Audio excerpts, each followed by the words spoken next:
Hebreus capítulo 1, versículo 1 e também o versículo número 2. Havendo Deus outrora falado muitas vezes e de muitas maneiras aos pais pelos profetas, nestes últimos dias nos falou pelo Filho, a quem constituiu herdeiro de todas as coisas, pelo qual também fez o universo. Meus irmãos, minhas irmãs, nos últimos 2 estudos que nós tivemos, domingo passado, domingo retrasado, nós focamos a nossa atenção naquilo que nós chamamos de revelação. Revelação geral de Deus, revelação geral do Senhor. E conforme a gente trabalhou dentro daqueles estudos, a manifestação ou a revelação geral de Deus, ela consiste na manifestação que Deus faz de si mesmo, seja na criação, seja através da sua providência, seja na constituição humana, na nossa constituição enquanto seres humanos. Contudo, nós observamos que, não obstante o fato de Deus revelar a tudo e a todos completamente, e repito, pela criação, pela providência e também na nossa constituição, o que é que os homens fazem? Eles procuram negar, através de uma atitude, de um exercício mental, a existência e a ação de Deus no mundo que Ele próprio, Deus, Ele criou. Como consequência dessa postura, dessa atitude que as pessoas têm em relação a Deus e a sua revelação, o que é que Deus faz? Em forma de juízo, em forma de punição. Existe um juízo presente quando Deus ele permite que os homens eles andem conforme suas paixões, seus prazeres, seus deleites e aguarda no final, na consumação de todas as coisas, estes mesmos homens para que eles venham comparecer perante o seu juízo. Então veja, Deus se revela, Deus se mostra a todos completamente. Infelizmente, por causa do pecado, as pessoas não têm essa percepção de Deus e procuram negá-lo, e aí elas são entregues às suas próprias paixões, aos seus próprios prazeres, para que, em não se arrependendo, chegando na eternidade, elas possam receber a punição final de Deus. Então, nos 2 últimos estudos, a gente procurou tratar justamente acerca disso, da revelação geral de Deus. E quando a gente pensa, meus irmãos, quando a gente considera, minhas irmãs, no sentido mais específico, acerca da revelação geral de Deus, essa revelação que Deus faz a tudo e a todos, nós percebemos que há dois fatos diretamente relacionados à revelação geral de Deus. Em primeiro lugar, o primeiro fato é que essa revelação geral de Deus deixa o homem indesculpável diante do Senhor, e o apóstolo Paulo fala justamente acerca disso. Lá em Romanos capítulo 1, versículo 20, ele diz, por isso os homens eles são indesculpáveis. Então, não há desculpa. Eu não conheci Deus. Eu não me voltei a Deus. Eu não adorei o Senhor. Não. O testemunho está aí de Deus na sua criação. As digitais de Deus a gente percebe no mundo que foi criado, inclusive em nós mesmos. Então, por causa disso, Deus se revela, o homem não aceita, e por causa disso, o primeiro fato, os homens eles são indesculpáveis perante Deus, perante o Senhor. O segundo fato é que essa revelação geral, meus irmãos, minhas irmãs, ela é incapaz de salvar, incapaz de redimir o homem. Então, ninguém pode, seja através das coisas que foram criadas, ninguém pode, seja através da providência, ninguém pode, seja em si mesmo, se salvar pela revelação que Deus nos dá através desses meios. Por quê? Porque através desses meios, você não consegue compreender a história, o processo de salvação. Então veja, a revelação geral, ela torna o homem indesculpável. A revelação geral, ela não é capaz de salvar o homem, porque Deus determinou que a salvação, ela só viesse através da pregação e pregação da sua palavra. Olhem só o que o apóstolo Paulo fala acerca disso, pelo menos em 2 textos. O primeiro deles, abram aí, Romanos capítulo 10. Olha só como é imprescindível a pregação da palavra, visto que a revelação geral ela é incapaz de salvar as pessoas.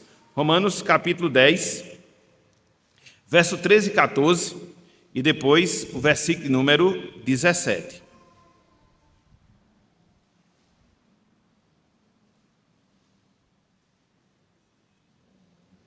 Romanos 10, isso, Romanos 10, versículos 13 e 14, e depois o versículo 17, do mesmo capítulo 10, ok? Diz o seguinte a palavra do Senhor: porque, verso 13, todo aquele que invocar o nome do Senhor será salvo. Então nós precisamos invocar o nome de Deus, para que assim nós possamos experimentar da sua salvação. Mas aí surge a pergunta: como é que a gente vai invocar o nome do Senhor? Como é que a gente vai conhecer especialmente esse Deus? E ele continua, versículo 4: como, pois, invocarão aquele em que não creram? E como crerão naquele de quem nada ouviram? E como ouvirão se não há quem pregue? Então eu preciso pregar para que as pessoas possam ouvir, consequentemente elas possam crer, e o resultado disso é que elas possam invocar o nome do Senhor. Então tudo começa a partir de quê? Tudo começa a partir da pregação. A pregação faz com que nós ouçamos a palavra de Deus. Na medida em que nós ouvimos a palavra de Deus, nós cremos em Deus, e como resultado dessa crença nós invocamos o nome do Senhor. Isso não é a revelação geral que faz, conforme nós veremos. Isso é a revelação especial de Deus que faz. E aí ele conclui, lá no versículo 17, e diz: e assim a fé vem pela pregação, e a pregação pela palavra de Cristo. Veja que a salvação, ela acontece como resultado da pregação. A revelação geral não salva. A providência de Deus em si, a sua consciência, não salva. A noção do divino que a gente tem em nós mesmos também não salva. O que salva é a pregação e pregação do Evangelho. Olha só, no livro vizinho, o que o apóstolo Paulo fala acerca disso. 1 Coríntios, capítulo 1, no versículo 21. Olha só a determinação divina em relação ao meio através do qual a salvação ela se torna uma realidade na nossa vida. Não é pela revelação geral. Ela torna o homem desculpável, mas ela é incapaz de salvar o homem. Por quê? Veja, versículo 21. 1 Coríntios, capítulo 1, versículo 21. Diz o seguinte, a palavra do Senhor: visto como, na sabedoria de Deus, o mundo não conheceu por sua própria sabedoria. Olha só como Paulo fecha aqui esse verso. Aprove, ou seja, foi da vontade de Deus, aprove a Deus salvar os que creem pela loucura da pregação. Loucura da pregação. Então veja, a salvação geral não salva. Ela torna o homem indesculpável. Salvação só vem e vem através da palavra. Então, por causa disso, meus irmãos, minhas irmãs, Deus ele fez uso de um outro tipo de revelação. A gente já viu a revelação geral e a gente vai observar a partir de hoje que Deus ele vai fazer uso de um outro tipo de revelação.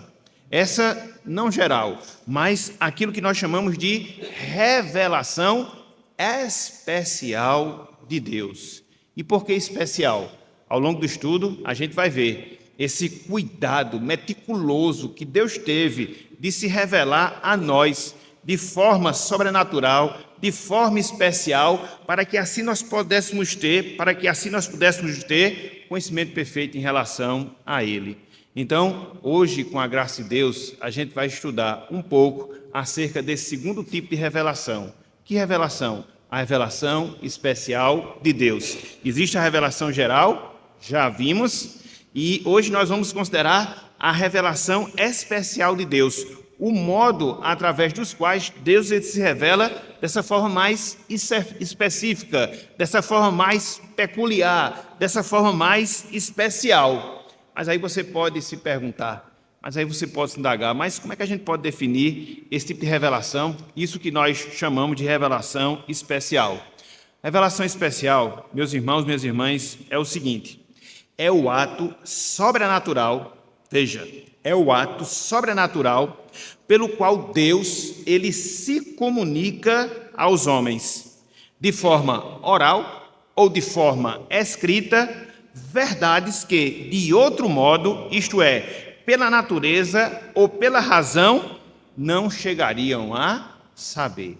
Por isso que a gente chama também de revelação especial, porque de forma sobrenatural, Deus se revela oralmente, Deus se revela por escrito acerca de verdades que, através da natureza ou na nossa própria constituição, a gente não poderia jamais aprender, que é o chamado processo de salvação. A natureza testemunha de Deus, a natureza fala acerca da grandeza de Deus, mas ela não nos ensina do processo através do qual Deus nos salva na pessoa de Jesus Cristo.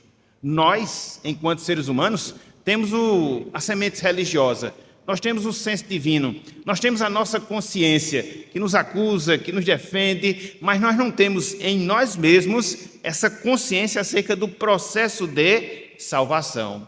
Então, haja vista essa nossa debilidade, essa nossa falta, Deus, na sua graça, Deus, na sua misericórdia, Ele vem, meus irmãos, agora não no sentido mais geral, mas Ele vem, minhas irmãs, no sentido mais especial, de forma sobrenatural, para que nós possamos ouvir a sua voz, para que nós possamos entender a sua vontade escrita, e por isso Ele faz uso disso que nós chamamos de revelação especial de Deus. Então, na manhã de hoje, nós vamos considerar a nossa atenção, conforme nós falamos, nos meios especiais, pelos quais Deus ele se revelou ao longo da história da salvação. De certa forma, quando você vê o texto de Hebreus, e eu queria que você voltasse a sua Bíblia para esse texto, você percebe que é justamente isto que o autor sagrado ele está falando. Esses meios especiais pelos quais Deus se revelou no passado, sobretudo ele se revelou na pessoa de Jesus Cristo, indicando-nos todo esse processo de salvação, para que assim nós pudéssemos chegar à vida eterna. Olha só o que o autor aos Hebreus ele fala. Havendo Deus outrora, ou seja, no passado, falado. Veja que é Deus que toma a iniciativa de falar. É Deus quem toma a iniciativa de se revelar. Como? Havendo Deus outrora falado muitas vezes, não foram poucas, mas não só isso, de várias maneiras, de vários tipos, de várias formas. A quem? Aos pais, através dos profetas. E ele complementa, nestes últimos dias nos falou pelo Filho, a quem constituiu herdeiro de todas as coisas, pelo qual também fez o universo. Então, a gente vai concentrar a nossa atenção nesses tipos de revelação especial que Deus fez ao longo da história, culminando, sobretudo, na encarnação do seu Filho, que é a maior das revelações especiais de Deus. E aí fica a pergunta, e aí fica a indagação, quais foram então esses tipos? Quais foram então esses modos, através do qual, de maneira tão especial, Deus ele se revelou? A gente vai ver pelo menos 1, 2, 3, 4, 5, 6 modos. 6 modos, se eu não me engano, 7 modos, através dos quais Deus se revelou especialmente para nós. O primeiro modo, meus irmãos, minhas irmãs, Deus ele se revelou a nós através daquilo que nós chamamos de teofanias. Através daquilo que nós chamamos de teofanias. Palavra complexa, né? Palavra difícil. Como é incomum a gente ouvir uma palavra como essa. Mas quando a gente vê a palavra de Deus, as Escrituras Sagradas, a gente percebe que essa foi uma das maneiras, mediante as quais Deus se revelou, através das teofanias. E o que é que essa palavra significa? A palavra teo, Deus, fanias, forma. Então, Deus ele se revelou em forma visível, em forma que as pessoas podiam enxergar. Isso aconteceu de maneira ocasional, porque conforme nós sabemos, Deus ele é essencialmente espírito, mas ao longo da história da salvação, ele se deu a revelar-se aos homens, a se revelar aos homens, de maneira em que os homens pudessem enxergar, ver, mesmo que não fosse ele Deus em essência, mas através de formas, para que assim a sua verdade pudesse ser manifesta a nós. É por isso que a gente vê Deus revelando através de uma sarça ardente, ou por meio de uma sarça ardente, coluna de fogo, nuvens, anjo do Senhor, que muitas vezes aparece sobretudo no Antigo Testamento. Então, todas essas são formas especiais que Deus utilizou para que ele pudesse assim se revelar. Então vamos ver alguns exemplos, vamos ver algumas confirmações desse fato. Abram aí, por favor, um dos textos bem conhecidos que fala justamente acerca disso. Êxodo capítulo 3. Êxodo capítulo 3. Aqui começa, propriamente dita, a história da libertação do povo de Deus, chamado que ele vai fazer a Moisés. E olha só como é que ele vai fazer esse chamado. Olha só como ele vai aparecer, sob forma que pudesse ser vista, que pudesse ser ouvida, que apelasse aos sentidos. E aqui a gente vê a condescendência de Deus, o Deus Todo-Poderoso, alto sublime, conforme nós temos na palavra profeta, que habita em alto trono, mas ele vem agora até nós, de maneira que a gente pudesse enxergá-lo, vê-lo, pelo menos sob algumas formas, e assim ele fazer a revelação do seu plano redentor para as nossas vidas.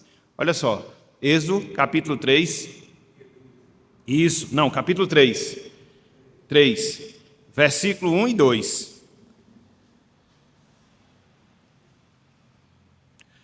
Olha só o que diz aqui a palavra. Apacentava Moisés o rebanho de Jetro, seu sogro, sacerdote de Midian, e, levando o rebanho para o lado ocidental do deserto, chegou ao monte Deus, ou seja, ao monte Horebe. Veja, apareceu-lhe o anjo do Senhor com A maiúsculo. Então aqui não é o anjo em si ou um anjo em si, mas veja que é a manifestação visível sob uma forma do próprio Deus. Apareceu-lhe o anjo do Senhor como numa chama de fogo no meio de uma sarça. Moisés olhou e eis que a sarça ardia no fogo e a sarça não se consumia. E a partir daqui, Deus ele faz o chamado para que Moisés assumisse a liderança no processo de libertação do povo de Deus e, como consequência, na continuidade da história da salvação. Veja que é Deus que faz isso. Moisés estava lá, vivendo a sua vida, estava lá cumprindo com as suas obrigações, mas o tempo de Deus ainda não havia chegado. Quando chegou, o próprio Deus se revelou a Moisés e disse esse plano, comunicou essa verdade. E assim a gente percebe essa forma especial, através da qual Deus ele se revela. Então, quando você vê, e você vai encontrar várias vezes a expressão anjo do Senhor, no Antigo Testamento com A maiúsculo, se refere a Deus. Se refere à segunda pessoa da Trindade, antes da sua encarnação. Então, tudo isso é o que nós chamamos de teofanias. Deus se mostrando em forma, de maneira visível, de maneira audível, para que as pessoas pudessem enxergar e escutar aquilo que ele tinha a falar. Por isso que a gente chama isso de revelação especial. Não é aquela revelação geral que a gente tem na natureza, mas é algo mais específico, é algo mais objetivo. E assim Deus, ele faz. Nós encontramos esse exemplo aqui em Êxodo, capítulo 3. Se a gente for um pouco mais adiante, lá em 2 Samuel, a gente vai encontrar um outro exemplo. Um exemplo agora que se passa com Davi, o homem segundo o coração de Deus, dentro de um aspecto específico que ocorreu na sua vida, quando ele toma de maneira insensata uma decisão errada, e aí Deus ele vem até ele, mostrando pelo menos 3 opções para que ele pudesse escolher dentre uma delas, e assim ser punido por aquilo que ele havia feito. E aí ele escolhe a questão de uma peste, passar 3 dias assolando o povo, e é o que de fato vai acontecer. E Deus se mostra quando isso aconteceu. 2 Samuel 24, versículo 15 e também o versículo número 16.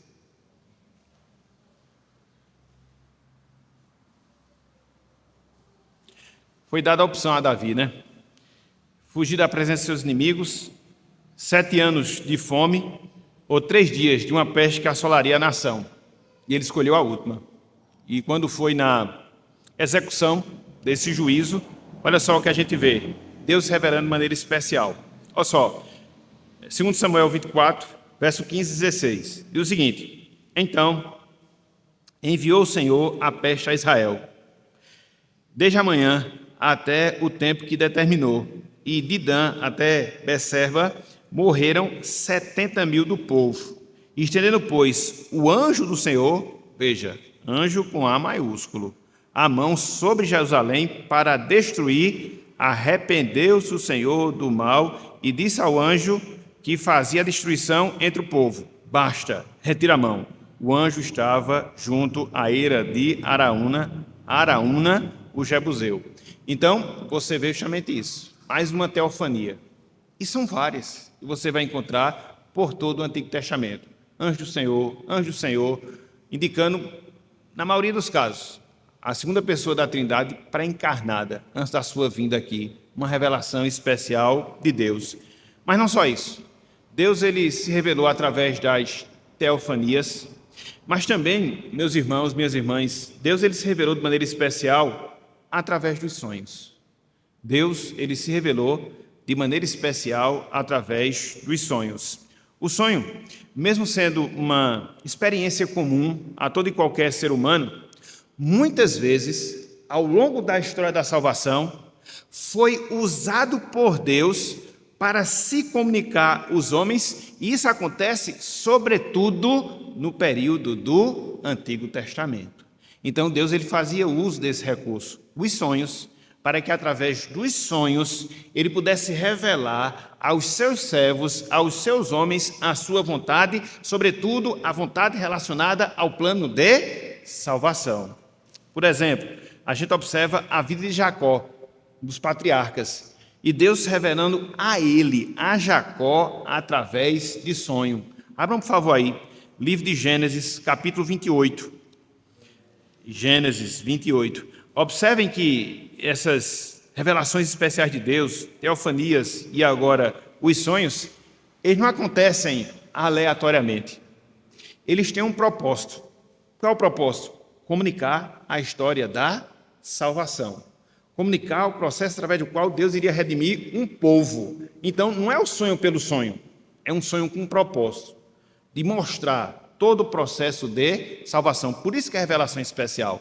A natureza não nos dá essa informação, a providência também não, a nossa Constituição também não. Então, de maneira especial, Deus ele se revela, seja aparecendo em forma aos homens, seja através de sonhos, se revelando aos homens. Olha só, quando Jacó está fugindo da presença do seu irmão, pelo fato dele ter usurpado o seu direito de primogenitura. Olha só o que acontece nessa fuga. Olha só, a partir do versículo 10. Versículo 10 do capítulo 28 de Gênesis. Partiu Jacó de Berseba e seguiu para Harã. Tendo chegado a certo lugar, ali passou a noite, pois já era sol posto.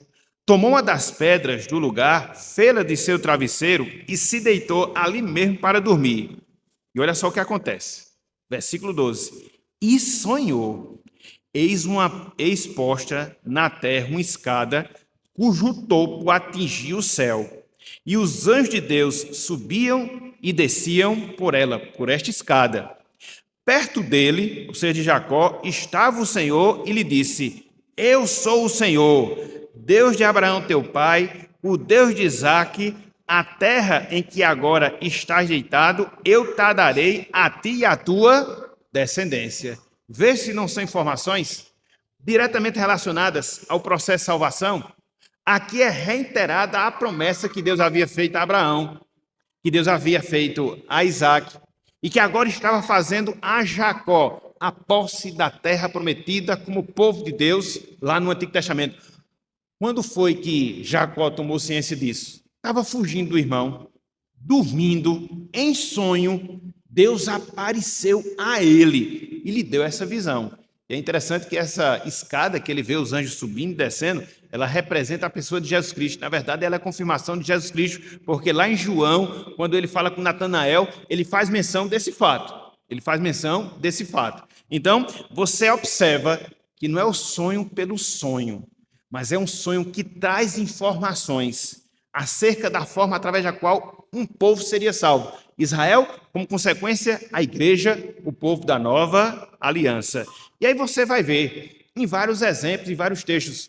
Um outro exemplo, José, quando dá a anunciação do nascimento de Jesus, que ele, José, toma ciência que Maria estava grávida e que ele a resolve deixá-la secretamente. Em sonho, aparece um anjo a José, lhe dá informações, mostrando que aquela criança era do Espírito Santo, que ele deveria receber Maria de volta e que ele deveria colocar o nome da criança de Jesus, porque ele salvaria o seu povo dos pecados dele. Então isso aconteceu como? Em sonho.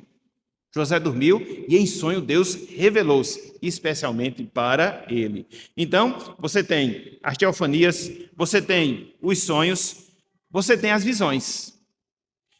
São vários exemplos também que Deus se revela em visões, sobretudo aos seus profetas no tempo do Antigo Testamento. E aqui, não sei se vai dar tempo, mas eu queria chamar a atenção pelo menos de dois exemplos, de dois profetas de Deus que receberam a visão do Senhor. E olha que não era qualquer visão. No caso de Isaías, o maior profeta que existiu em termos de período de profecia, em termos de período de ministério, melhor dizendo. Isaías, ele profetizou sobre o povo de Deus 40 anos, 4 décadas. Então, em visão, Deus ele foi mostrando todas essas profecias, sobretudo relacionadas ao Salvador. É por isso que a gente chama Isaías do profeta evangélico, porque a gente vê várias indicações de profecias que ele fez como instrumento de Deus, apontando para o Messias. E como é que todo esse processo ele se inicia? Olha só, abram aí, Isaías, profeta Isaías capítulo 1, profeta Isaías capítulo 1, versículos 1, 2 e 3. Esse processo das profecias que Isaías recebe em visão. Olha só como ele começa, através de uma visão.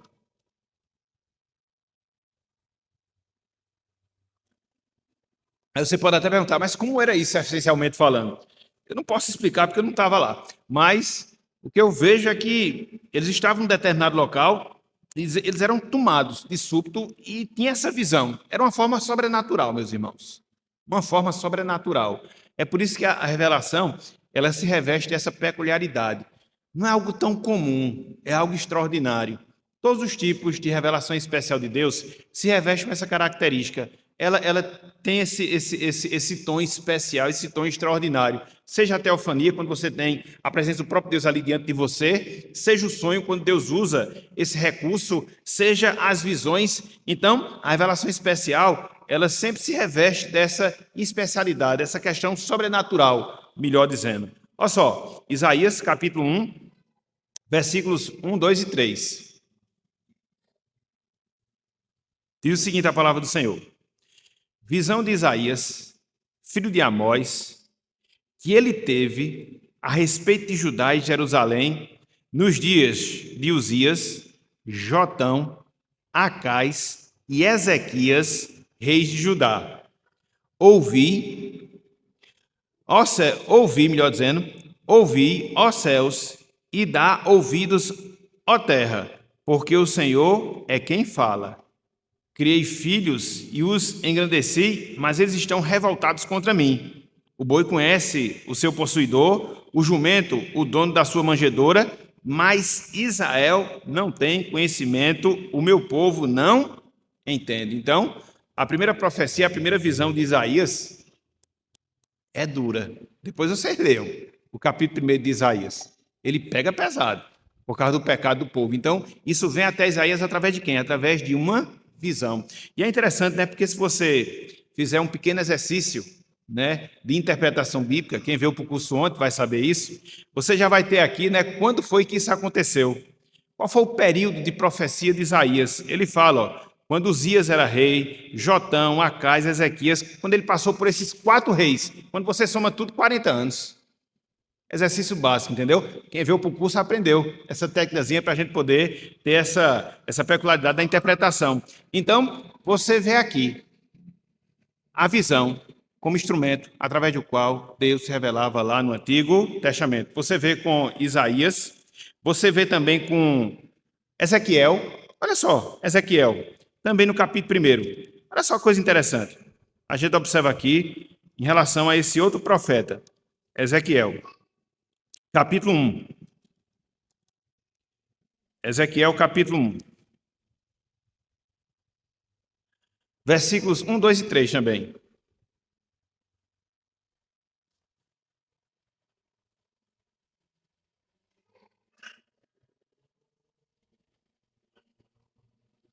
Ezequiel 1, de 1 a 3. Diz o seguinte, ó.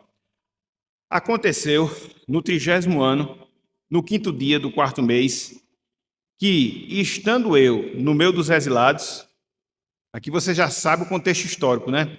Estando eu no meio dos exilados, junto ao rio Quebar, veja, se abriram os céus, e eu tive visões de Deus. Aí ele começou a escrever.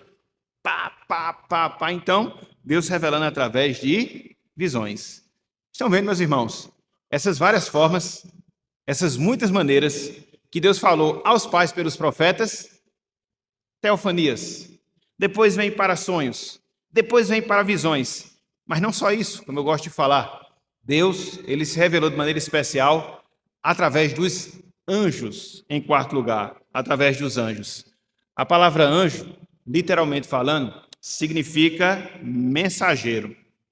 E foram através de muitos anjos, de muitos desses mensageiros, que Deus usou para entregar a sua vontade e revelar a sua verdade. É interessante porque quando você olha, nesses momentos críticos da história da salvação, sempre surgem anjos vindos de Deus para falar a sua verdade. No caso mesmo da anunciação do nascimento do Senhor em relação a Maria, quem foi que veio? O anjo Gabriel. Lá em Daniel, capítulo 9, quando ele fica angustiado e ele toma conhecimento do fato das 70 semanas que Israel, que o povo de Judá seria penalizado, quem é que aparece? O anjo Gabriel. E aí dá explicações a Daniel. Quando você vai ver o último livro da Bíblia, fechando todo esse processo de revelação de Deus, quem é que está em meio a esse processo? Os anjos. Olha só, Apocalipse, capítulo 1. Apocalipse, capítulo 1. O último livro da Bíblia, fechando essa revelação de Deus, é feita mediante a revelação angelical e também aparições de Jesus Cristo. Olha só, Apocalipse 1:1.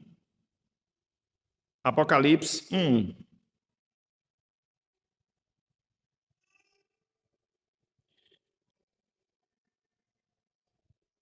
Diz o seguinte a palavra do Senhor. Revelação, é daí onde vem o nome Apocalipse. Apocalipse significa revelação. Revelação de Jesus Cristo. Veja, que Deus lhe deu para mostrar aos seus servos as coisas que em breve devem acontecer e que ele, veja agora, enviando por intermédio do seu anjo, notificou ao seu servo João. Então aí João começa a ter as revelações do Apocalipse, um anjo enviado para isso. Um anjo enviado para isso.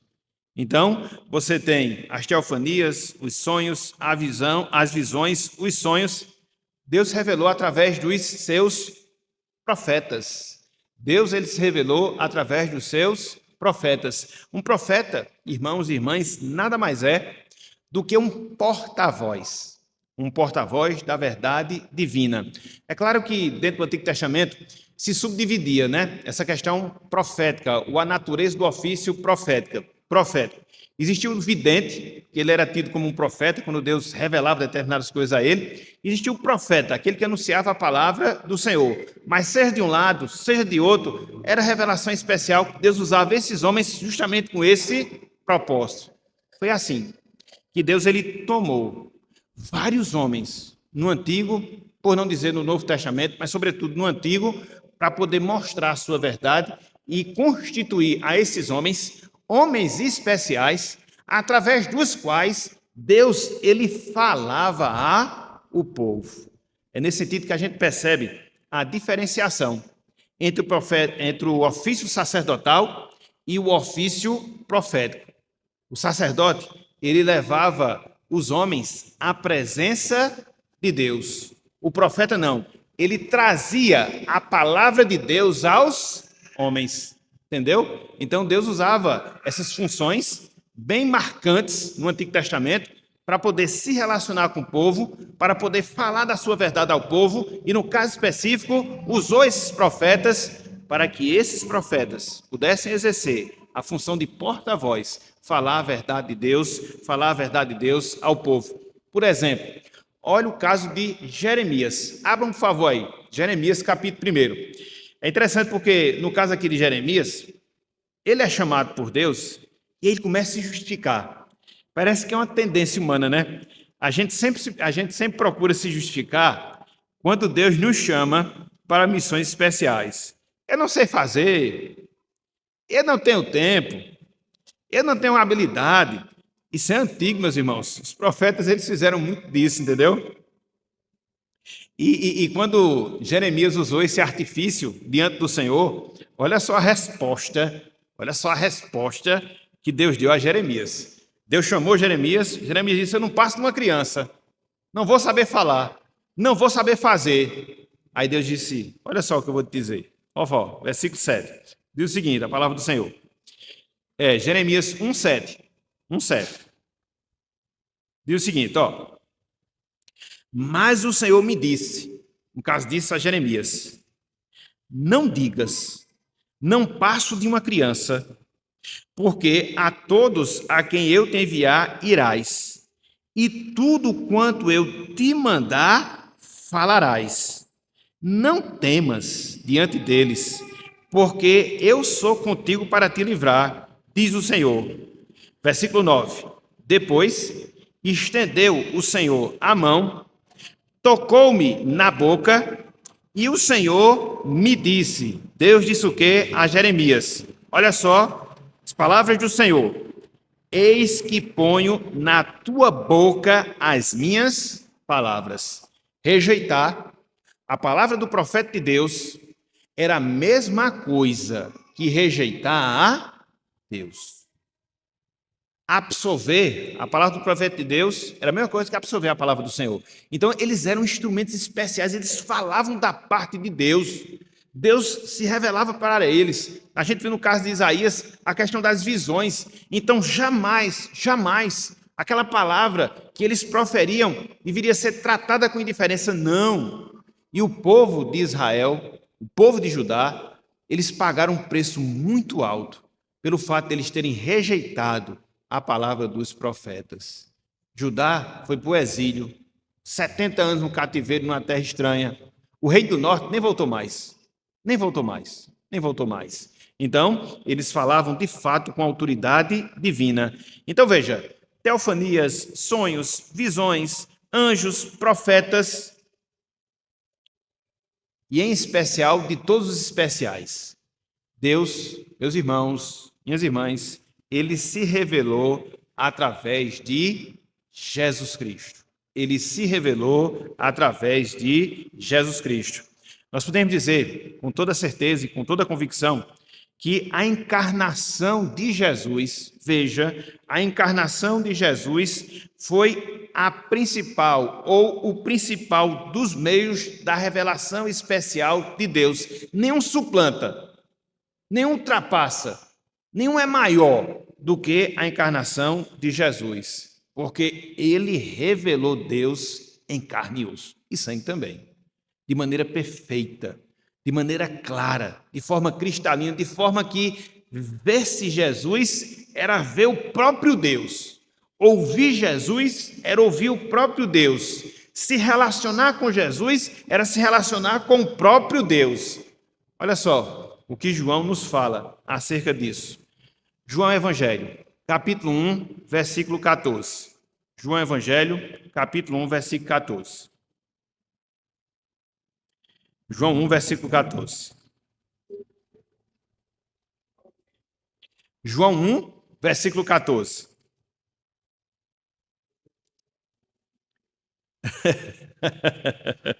Tá certo, Jonathan.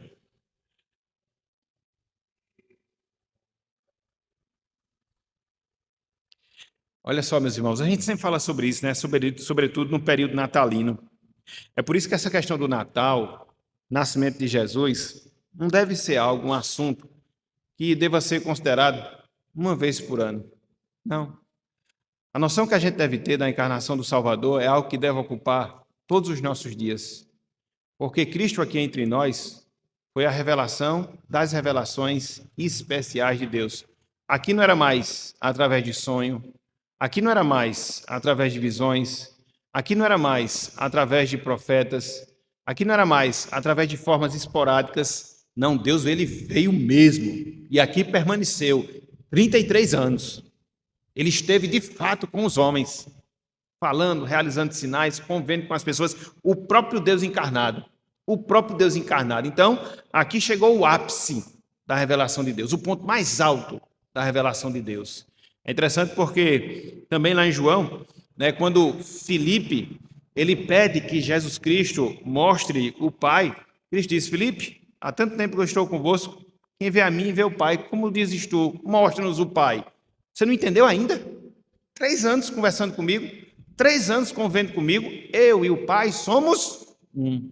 Olha só como nós somos tardios, né, em entender as coisas de Deus. Um discípulo que conviveu com Cristo 3 anos, a ficha não tinha caído, somente naquele momento que Cristo abriu o entendimento. E aí a gente vê essa questão de como às vezes a gente tem deficiência de entender as coisas do Senhor. Olha só o versículo 14, João 1,14. Olha só. E o Verbo se fez carne e habitou entre nós, cheio de graça e de verdade. Olha só. E vimos a sua glória. Veja, glória como do unigênito, o único do Pai. Então, ver Cristo, a sua glória, era ver a glória de Deus. A glória de Deus. É interessante, infelizmente não vai dar tempo, mas eu fiz aqui um levantamento, só no livro de João, essa questão de Cristo revelar a Deus, alguns aspectos, a gente fica, meus irmãos, minhas irmãs, admirado, boquiaberto, perplexo, a questão de como Cristo, de maneira perfeita, ele revela a Deus. Por exemplo, lá em João 14,9, Cristo ele revela a natureza de Deus. Lá em João 3,2, Cristo revela o poder de Deus. Lá em João, capítulo 7, versículo 45 e 46, Cristo revela a sabedoria de Deus. Lá em João 1,14, conforme nós vimos, Cristo ele revela a glória de Deus. Lá em 1 João, capítulo 1, versículos de 1 até o versículo 3, Cristo ele é a própria vida de Deus. Então, tudo em Cristo converge para o próprio Deus. Não existe intermediário além de Jesus. Não existe Maomé, não existe Buda, não existe Maria, não existe os santos, não. Somente Jesus. É por isso que ele disse: quem vem a mim vem ao Pai. Ninguém vai ao Pai, melhor dizendo, senão por mim. Ninguém vem, melhor dizendo, ninguém vem ao Pai senão por mim. Porque ele e Deus, ele é a mesma pessoa. Então, Cristo, a revelação de Deus. Olha só o que o autor aos Hebreus fala acerca desse aspecto. Voltem aí, por favor, o texto de Hebreus 1. Hebreus 1. A gente está terminando, já chegando na parte final da nossa aula. Versículo 2 e 3. No versículo 1, o autor aos Hebreus fala que Deus falou de muitas formas, de várias maneiras aos pais pelos profetas. É agora, nesses últimos dias, referindo-se a esse período escatológico que a gente vive, desse último período de existência do mundo, desse último período do complemento da história da salvação, olha só, que começou com a vinda de Jesus Cristo e vai concluir com o seu retorno glorioso. Esses últimos dias ele engloba esse período no qual nós estamos vivendo, desde o nascimento de Jesus Cristo até o seu retorno glorioso. Olha só, versículo 2, Hebreus 1, 2, 3. Ele diz, nesses últimos dias, começou há 2000 anos, nos falou pelo Filho, a quem constituiu herdeiro de todas as coisas, pelo qual também fez o universo.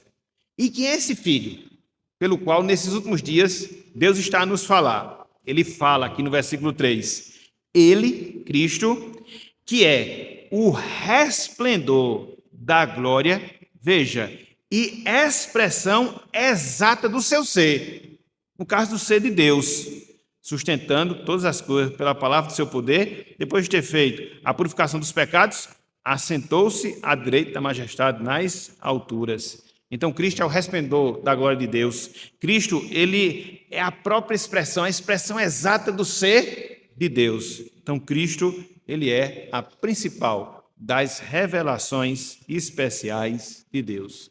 É a sexta forma especial através da qual Deus ele se revela. E por último, Deus ele se revela de maneira especial através das Escrituras Sagradas.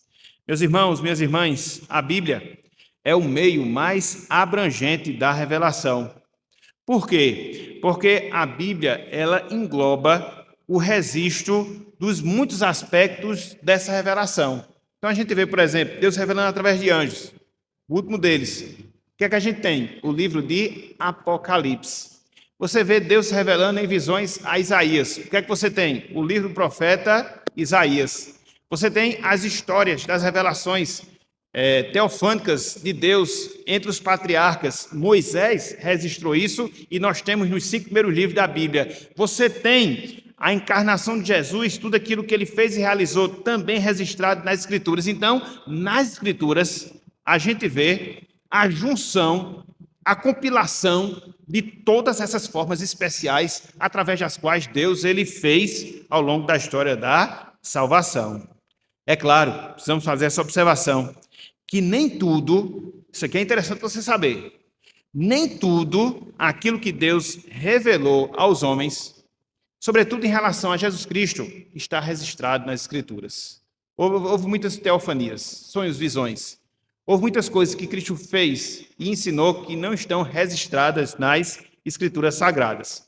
Lá no livro de João, capítulo 21, versículo 25, nos é dito disso, nos é dito acerca disso, que se fosse registrado tudo aquilo que Cristo fez e operou, não caberia no mundo dos livros. É claro que aquilo ali é uma linguagem hiperbólica, né, que você podia sim registrar, mesmo que fossem muitos livros, mas é mais para dar essa ênfase no exagero em si. Por outro lado, a Bíblia ela não contém apenas esses relatos de visões e feitos de Deus, sobretudo da pessoa de Jesus. Na Bíblia também, meus irmãos, minhas irmãs, a gente encontra várias verdades adicionais que também foram reveladas por Deus. É por isso que a gente tem os livros históricos, é por isso que a gente tem os livros poéticos, é por isso que nós temos as partes doutrinárias. Então, tudo isso também foi revelação de Deus através da inspiração, para que assim nós pudéssemos ter a sua palavra completa e clara nas nossas vidas. Então, a Bíblia, as Escrituras, também é uma forma especial de Deus se revelar. A partir da semana que vem, a gente vai começar a trabalhar nesses aspectos. A gente vai trabalhar no registro dessa revelação. E qual é o registro da revelação de Deus? Aquilo que nós chamamos de inspiração. Então, domingo que vem, se Deus quiser, a gente vai trabalhar de maneira mais específica esse aspecto. E aí, o que é que a gente conclui de tudo isso? Deus, meus irmãos, Deus, minhas irmãs, ele sempre se revela de forma geral e de forma especial, sobretudo na pessoa de Jesus Cristo. E essa revelação de Deus, ela é sempre progressiva. O que é que nós estamos dizendo com isso?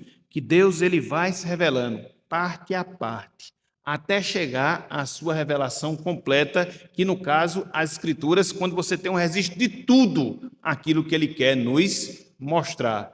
E Deus tem sempre esse cuidado de se revelar a nós, de mostrar a sua vontade, de mostrar o seu propósito, para que a gente não fique a ermo, indo para um lado para o outro, para que você tenha algo no qual você possa se firmar, se conduzir, se dirigir. A gente vai ver isso, que a palavra de Deus que nos dá justamente essa condição. Mas Deus, ele tem sempre esse propósito de se mostrar e se revelar para cada um de nós. E o que é que fica de lição em termos mais práticos? Uma vez que a gente aprende tudo isso que a gente aprendeu aqui na manhã de hoje, necessidade que eu, você, todos nós, irmãos e irmãs, nós temos de nos esforçar por enxergar Jesus Cristo nas Escrituras Sagradas. Veja que todas as formas pelas quais Deus se revelou sempre apontava para a história da salvação. E quem é o ápice da nossa história da salvação? Jesus Cristo, o próprio Deus encarnado. E é nas Escrituras Sagradas que você tem justamente acerca de Jesus Cristo. É por isso que no livro dos Salmos é dito, no rolo do livro está escrito a meu respeito. A pessoa de Jesus Cristo, ela perpassa todas as Escrituras Sagradas, de Gênesis até o livro de Apocalipse. De sorte que não há como você ler a Bíblia sem que você enxergue a pessoa de Jesus. Isso é o que nós chamamos de visão cristocêntrica, de poder enxergar Jesus Cristo em tudo aquilo que a gente estuda, lê, aprende das Escrituras Sagradas. Porque tudo aquilo que a gente lê, aprender das Escrituras Sagradas, que porventura não nos levar para Jesus Cristo, não houve aprendizado espiritual. É por isso que muitas vezes a gente erra. Alguns sermões que não apontam para Jesus. Alguns ensinos que não apontam para Jesus. 3 passos básicos para a vitória, 3 isso, 3 aquilo, 4 aquilo outro. Então, só enchendo linguiça, porque a pregação verdadeira é aquela que aponta para Jesus Cristo, o próprio Deus. Porque foi com esse propósito que Deus ele se revelou de maneira especial, sobretudo na pessoa de Jesus Cristo. Então, que a gente possa se esforçar em cada leitura, em cada estudo, em tudo aquilo que a gente aprender da palavra, para que sempre nos conduza a Jesus. Porque nos conduzindo a Jesus, automaticamente, nós seremos conduzidos a Deus. Porque eu e o Pai somos um, falou o Senhor Jesus. Então, na semana que vem, com a graça de Deus, a gente vai ver a continuidade desses estudos acerca da Escritura Sagrada. Hoje a gente viu as revelações especiais. Mas aí Deus, ele não só se preocupa em se mostrar de maneira especial, para que a gente não pervertesse, e o ser humano tem essa capacidade, de perverter aquilo que Deus faz. Então, para que não houvesse essas perversões, para que não houvesse omissões, para que não houvesse deturpações daquilo que Deus revelou, o que foi que ele fez? Ele registrou, para que assim a gente pudesse ter o testemunho para todo sempre da sua verdade. Então, tudo aquilo que não é escrito é esquecido. Então, foi por isso que Deus ele teve esse cuidado. Ele se revelou de maneira especial e parte dessa revelação especial, ele registrou para que pudesse ficar por todos os séculos a sua verdade registrada e nós pudéssemos ter acesso a ela como nós temos em nossas Bíblias. Mas como foi que aconteceu isso? Como foi que Deus inspirou as pessoas para que eles pudessem registrar? Como foi esse processo? A gente vai começar a ver isso na semana que vem, se Deus quiser, quando a gente for trabalhar inspiração das Escrituras. Ok? Então, meus irmãos, minhas irmãs, que Deus ele nos abençoe, que a gente possa atentar para tudo isso que nós estamos a estudar.